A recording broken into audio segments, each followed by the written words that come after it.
Which country is said to be the gift of the Nile River?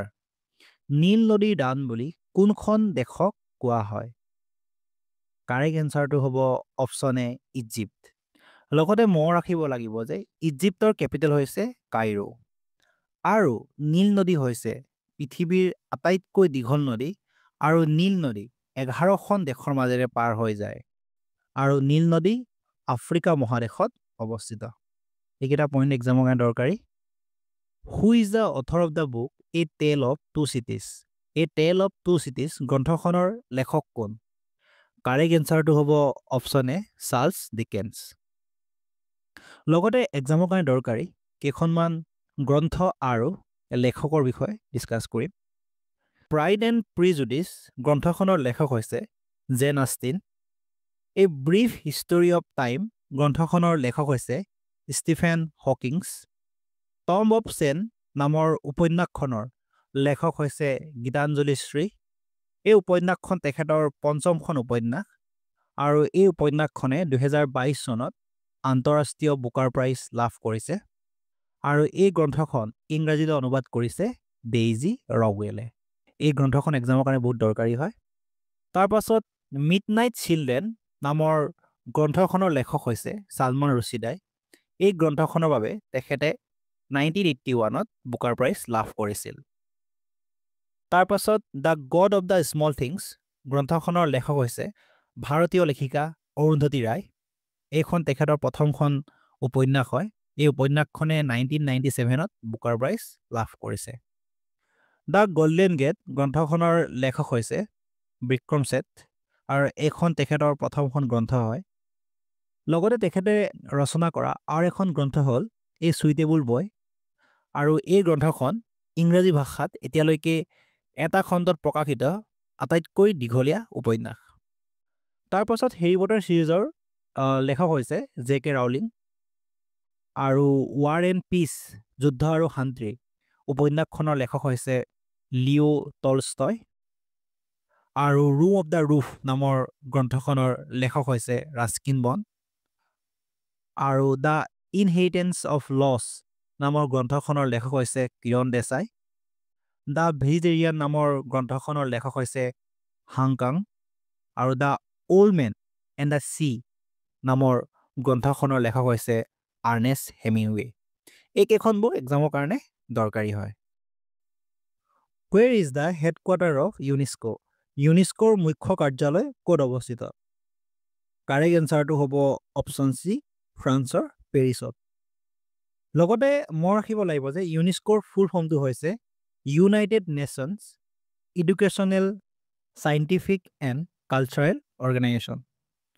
অসমীয়াত হ'ব ৰাষ্ট্ৰসংঘ শিক্ষা বিজ্ঞান আৰু সংস্কৃতি সংগঠন। আৰু এই সংস্থাৰ মূল উদ্দেশ্য হ'ল শিক্ষা বিজ্ঞান আৰু সংস্কৃতিৰ জৰিয়তে বিশ্বৰ শান্তি আৰু সুৰক্ষা প্ৰদান কৰা। ইউনেস্কো ফৰ্ম হৈছিলে 1945ত আৰু 1946ত ইয়াৰ প্ৰথম অধিৱেশন অনুষ্ঠিত হৈছিল আৰু ইয়াৰ 194খন সদস্য ৰাষ্ট্ৰ আৰু 12খন সহযোগী সদস্য আছে। What is the name of the largest continent in the world? পৃথিৱীৰ ভিতৰত আটাইতকৈ ডাঙৰ মহাদেশখনৰ নাম কি? কাৰেক্ট এনচাৰটো হ'ব অপশ্যন এ এছিয়া মহাদেশ। অভাৰঅল 7খন মহাদেশ আছে। সেইকেইখন হৈছে এছিয়া, আফ্ৰিকা, ইউৰোপ, উত্তৰ আমেৰিকা, দক্ষিণ আমেৰিকা, অষ্ট্ৰেলিয়া আৰু এণ্টাৰ্কটিকা। এৰিয়া বা আকাৰৰ ফালৰ পৰা আটাইতকৈ ডাঙৰ মহাদেশখনৰ নাম হৈছে এছিয়া আৰু ছেকেণ্ড লাৰ্জেষ্ট মহাদেশখনৰ নাম হৈছে আফ্ৰিকা আৰু আটাইতকৈ সৰু মহাদেশখনৰ নাম হৈছে Australia. Which two countries does the Gobi desert touch? কোন দুখন দেশক গোবি মৰুভূমিয়ে স্পৰ্শ কৰিছে? কাৰেক্ট এনচাৰটো হ'ব option D China and Mongolia. Gobi desert হৈছে এছিয়াৰ আটাইতকৈ লাৰ্জেষ্ট ডিজাৰ্ট হয় আৰু ৱৰ্ল্ডৰ 5th লাৰ্জেষ্ট ডিজাৰ্ট। তাৰপাছত এণ্টাৰ্কটিক ডিজাৰ্ট হৈছে ৱৰ্ল্ডৰ আটাইতকৈ বৃহত্তম ডিজাৰ্ট হয়, বৃহত্তম মৰুভূমি হয় আৰু ছাহাৰা মৰুভূমি হৈছে ৱৰ্ল্ডৰ বৃহত্তম হট ডিজাৰ্ট হয় আৰু ইণ্ডিয়াৰ আটাইতকৈ লাৰ্জেষ্ট ডিজাৰ্ট হৈছে থৰ মৰুভূমি।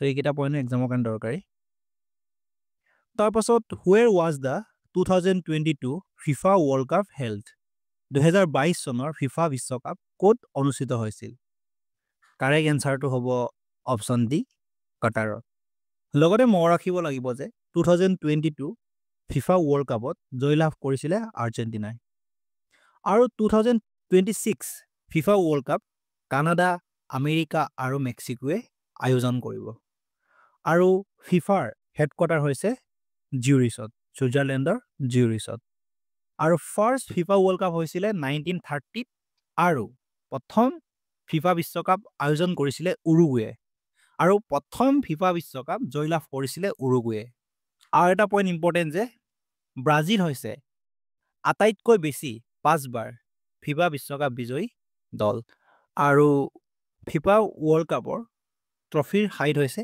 36.5 সেন্টিমিটাৰ এইকেইটা পইণ্ট এক্সামৰ কাৰণে দৰকাৰী which is the most populated country of the world পৃথিৱীৰ আটাইতকৈ জনবহুল দেশ কোনখন কাৰেক্ট এনচাৰটো হ'ব অপশ্যন বি ইণ্ডিয়া আৰু আটাইতকৈ লৱেষ্ট পপুলেটেড কাণ্ট্ৰি হৈছে Vatican City which of the following is a mountain range of South America নিম্নলিখিত কোনটো দক্ষিণ আমেৰিকাৰ এক পৰ্বতমালা কাৰেক্ট এনচাৰটো হ'ব option A Andes what is the Iranian parliament known as ইৰাণৰ সংসদক কি নামেৰে জনা যায় কাৰেক্ট এনচাৰটো হ'ব অপশ্যন ডি মজলিছ লগতে মনত ৰাখিব লাগিব যে আফগানিস্তানৰ সংসদক জনা যায় চুৰা ৰাছিয়াৰ সংসদক জনা যায় ডুমা ইউএছএৰ সংসদক জনা যায় কংগ্ৰেছ আৰু চাইনাৰ নেশ্যনেল পিপুলছ কংগ্ৰেছ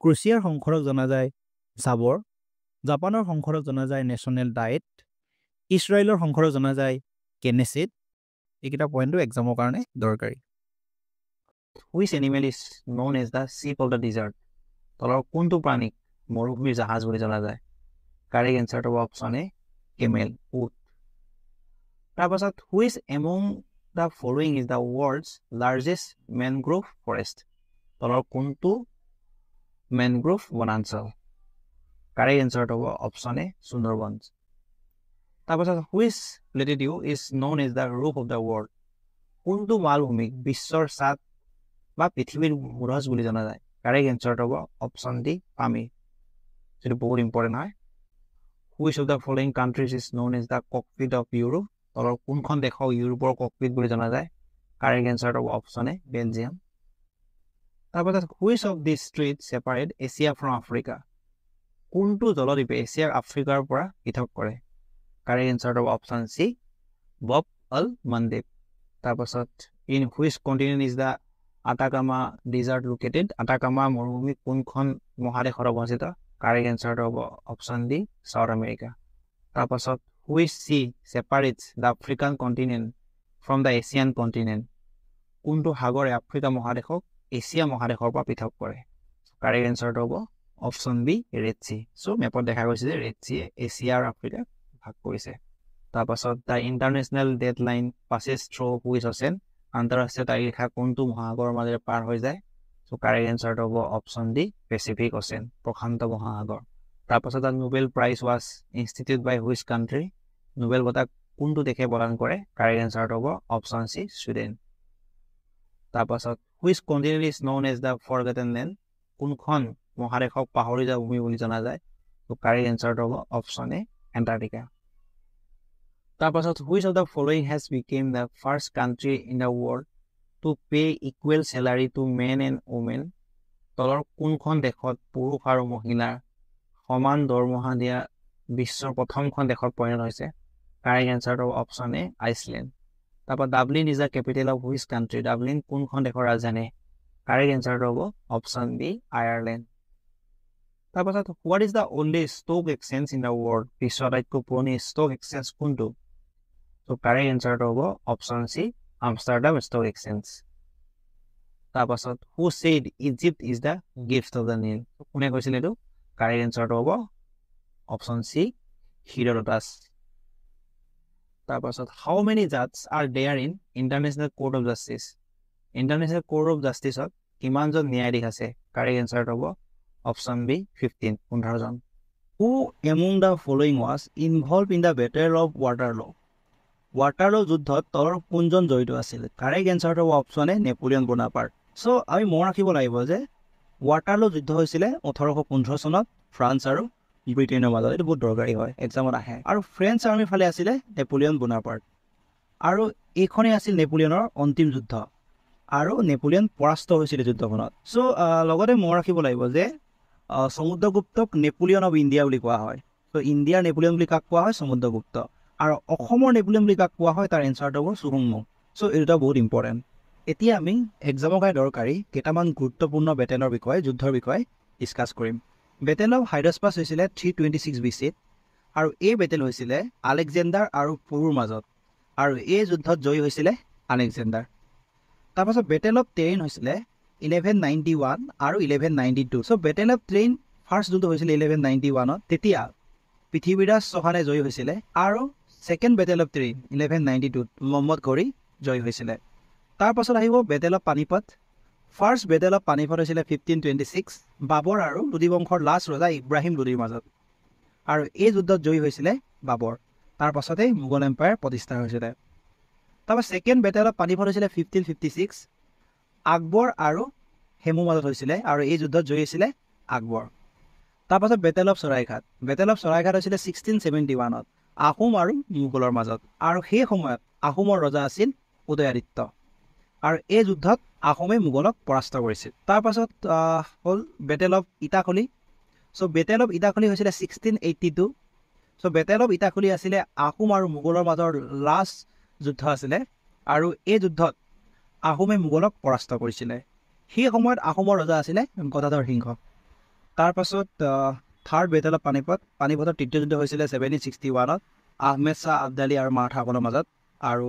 এই যুদ্ধত আহমেদ শাহ আবদালীয়ে মাৰাঠাসকলক পৰাস্ত কৰিছিল তাৰপাছত 1757 ত বেটেল অফ পলাচী হৈছিল পলাশী যুদ্ধ আৰু এই যুদ্ধ হৈছিল ব্ৰিটিছ ইষ্ট ইণ্ডিয়া কোম্পানী আৰু বেংগলৰ নবাব হয় সিৰাজউদ্দিনৰ মাজত আৰু এই যুদ্ধত ব্ৰিটিছ বিজয়ী হৈছিল বেটেল অফ বক্সাৰ হৈছিল বক্সাৰ যুদ্ধ হৈছিল 1764 ত মীৰ কাছিম সিৰাজউদ্দিলা আৰু শাহ আলম টুৰ কম্বাইন আৰ্মিৰ লগত ব্ৰিটিছ ইষ্ট ইণ্ডিয়া কোম্পানী আৰু এই যুদ্ধত ব্ৰিটিছ ভিক্টৰি হৈছিল জিকিছিল ব্ৰিটিছ বিজয়ী হৈছিল which of the following countries does not have a sea shore তলৰ কোনখন দেশৰ সাগৰীয় উপকূল নাই সো মেপখনত দেখা গৈছে যে আফগানিস্তানৰ চাৰাউণ্ডিঙত কোনো সি শ্ব'ৰ নাই বা কোনো কষ্ট লাইন নাই সো কাৰেক্ট এনসাৰটো অপচন সি আফগানিস্তান লগতে মনত ৰাখিব লাগিব যে so largest land of country হৈছে কাজাকিস্তান সো এপিএছচি এক্সামত আহিছে যে লাৰ্জেষ্ট লেণ্ড অফ কাণ্ট্ৰি কোনটো হয় সো এইটো হৈছে কাজাকিস্তান তাৰপাছত which of the following is a famous painter তলৰ কোনজন বিখ্যাত চিত্ৰশিল্পী হয় কাৰেক্ট এনসাৰটো হ'ব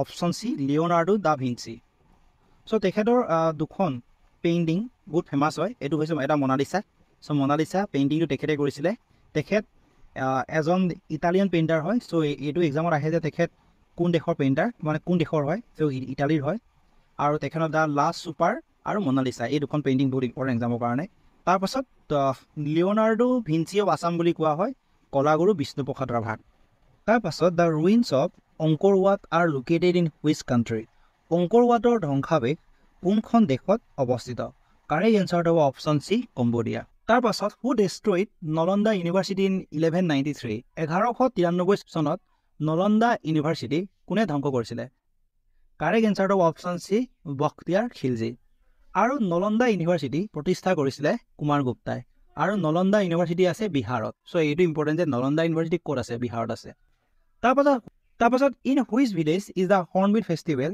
celebrated by Naga tribe in নাগালেণ্ডত নগা জনজাতিসকলে কোনখন গাঁৱত হৰ্ণবিল ফেষ্টিভেল পালন কৰে কাৰেক্ট এনসাৰটো হ'ব অপচন বি কিছামা এই কুৱেশ্যনটো বহুত দৰকাৰী কুৱেশ্যন হয় Pakyong airport is located in Pakyong বিমানবন্দৰ ক'ত অৱস্থিত কাৰেক্ট এনসাৰটো হ'ব অপচন বি ছিকিম এই কুৱেশ্যনটো এক্সামৰ অহা দেখা গৈছে লগতে মনত ৰাখিব লাগিব যে যোৰহাটৰ এয়াৰপৰ্টৰ নাম হৈছে ৰৈৰেয়া ডিব্ৰুগড়ৰ মোহনবাৰী লখিমপুৰৰ লীলাবাৰী আৰু গুৱাহাটীৰ লোকপ্ৰিয় গোপীনাথ বৰদলৈ ইণ্টাৰনেশ্যনেল এয়াৰপৰ্ট লগতে ধুবুৰীত যোনটো আছে তাৰ নামটো হৈছে ৰূপসী এয়াৰপৰ্ট আৰু শিলচৰত থকা এয়াৰপৰ্টখনৰ নাম হৈছে কুম্ভীৰাম তাৰপাছত which of the following is called the falcon capital of the world তলৰ কোনখনক বিশ্বৰ ফেলকন ৰাজধানী বুলি জনা যায়?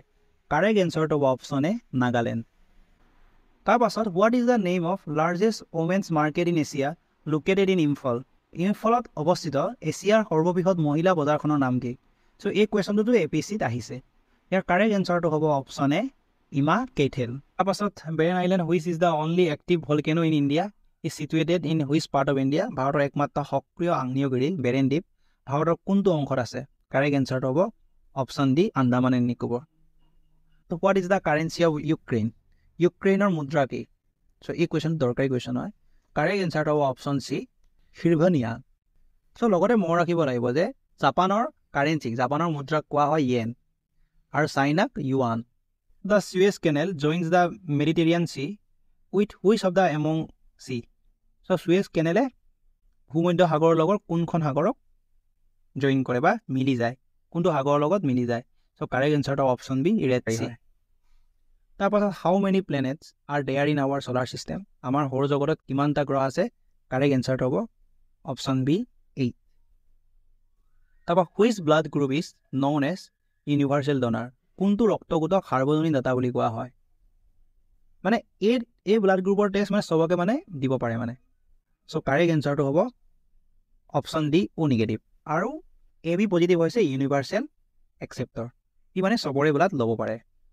Is among the following country is the leading producer of uranium? So' কোনখন দেশত ইউৰেনিয়াম বেছি উৎপাদন হয়? চ' কাৰেক্ট এনচাৰটো হ'ব অপশ্যন বি কানাডা। তাৰপাছত which among the following countries of South America does the tropic of Capricorn not pass through? দক্ষিণ আমেৰিকাৰ তলৰ কোনখন দেশৰ মাজেৰে মকৰ ৰাশিৰ ক্ৰান্তীয় অঞ্চল পাৰ হৈ নাযায়? মেপত দেখা গৈছে যে বলিভিয়াৰ মাজেদি ট্ৰপিক অফ কেপ্ৰিকন পাৰ হৈ যোৱা নাই, বাকী চিলিৰ মাজেদি গৈছে, চিলিৰ মাজেদি পাৰ হৈ গৈছে, আৰু পাৰাগুৱেৰ মাজেদি পাৰ হৈ গৈছে, আৰু ব্ৰাজিলৰ মাজেদিও পাৰ হৈ গৈছে। চ' কাৰেক্ট এনচাৰটো হ'ব অপশ্যন বি বলিভিয়া। আৰু লগতে মনত ৰাখিব লাগিব যে ট্ৰপিক অফ কেপ্ৰিকন 3খন কণ্টিনেণ্টৰ মাজেৰে মানে 3খন মহাদেশৰ মাজেৰে পাৰ হৈ যায়। সেইকেইখন হ'ল চাউথ আমেৰিকা, আফ্ৰিকা আৰু অষ্ট্ৰেলিয়া। আৰু ট্ৰপিক অফ কেপ্ৰিকন আটলাণ্টিক মহাসাগৰ, ভাৰত মহাসাগৰ আৰু প্ৰশান্ত মহাসাগৰৰ মাজেদি পাৰ হৈ যায়।